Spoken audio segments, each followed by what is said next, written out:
So it's Princess Margaret. I almost forgot about her. Qianji nodded after hearing the name. Though Margaret was a woman, she had earned the Emperor's deep trust. Not only was she a disciple of the Celestial Observatory, but she also secretly controlled the most powerful intelligence agency in Dragon Marsh. This intelligence network had always served the Imperial authority alone, so even those who knew of it treated it as a taboo. None dared interfere. There are too few neutral forces left. If I can pull Margaret into my camp, my chances of victory will increase again, Li Wenqing said with narrowed eyes. Winning her over may be difficult, but getting some intel from her should not be.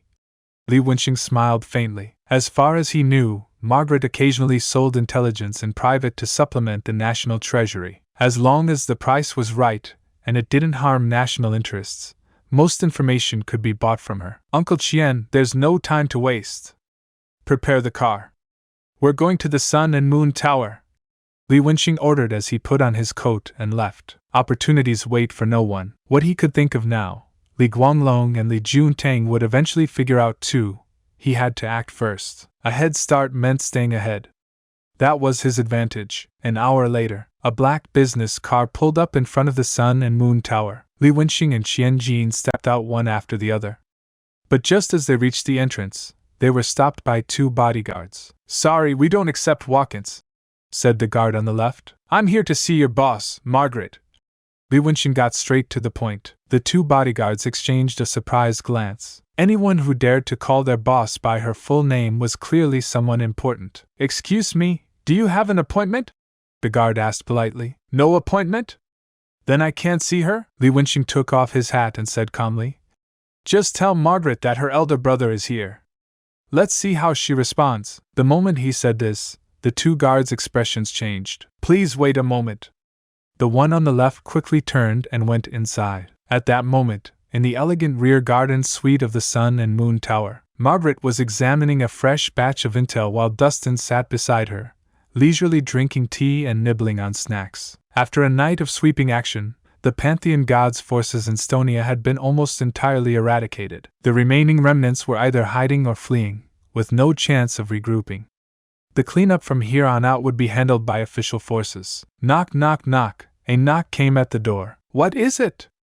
Margaret didn't even lift her head, still focused on the intelligence documents. Boss, the eldest prince, Li Wenqing, is here to see you, came the voice of her trusted aide from outside.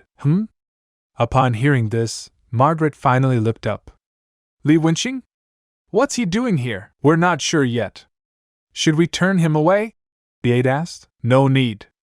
Invite him to the Moon Pavilion. I'll be there shortly, Margaret instructed. Yes, ma'am. The aide left quickly. Li Wenqing showing up so early, it's probably because of last night's purge of the Pantheon God, Dustin suddenly remarked. My big brother had some dealings with them. Last night's sweep must have cost him quite a bit. Looks like he's scared and wants to get some inside info from me. Margaret chuckled. As the saying goes, no one visits the temple without reason. Li Wenqing's sudden visit clearly had ulterior motives. What will you do? Dustin tossed a piece of pastry into the air and caught it in his mouth, chewing with delight. Depends on your choice. Either I give him the truth, or I feed him vague answers, Margaret replied with a smile. Oh, right.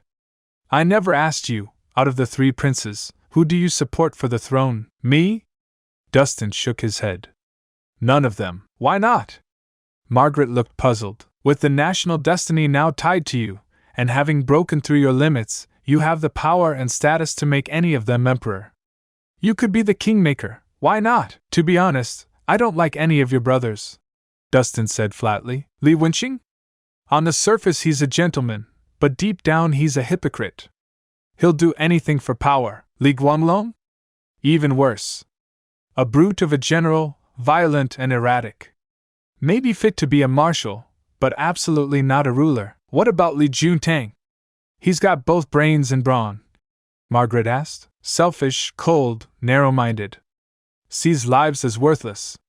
If he were to take the throne, who knows how many would die, including your other brothers, Dustin said sharply. With father nearing the end of his reign, someone has to inherit the throne. Margaret sighed. Speaking of heirs, I've already picked the perfect one, Dustin said with a mysterious smile. Who? Margaret perked up. You, Dustin said, pointing at her. Me? Margaret was completely stunned. She had considered many names in her mind, but never did she think Dustin would choose her. And just can't accept it. This can't be the end yet. You promised to never leave, and now you're gone. Can't believe I can feel the world slipping away as you slowly fade from my everyday.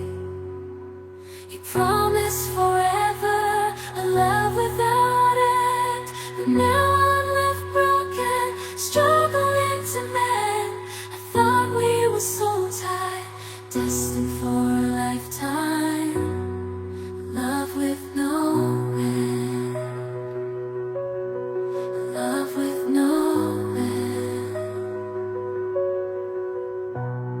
Staying in my imagination, memorizing the past time, the secrets, the love, the care. Now they're echoes in the air. I still see your face in every place, feel your warmth, your gentle grace.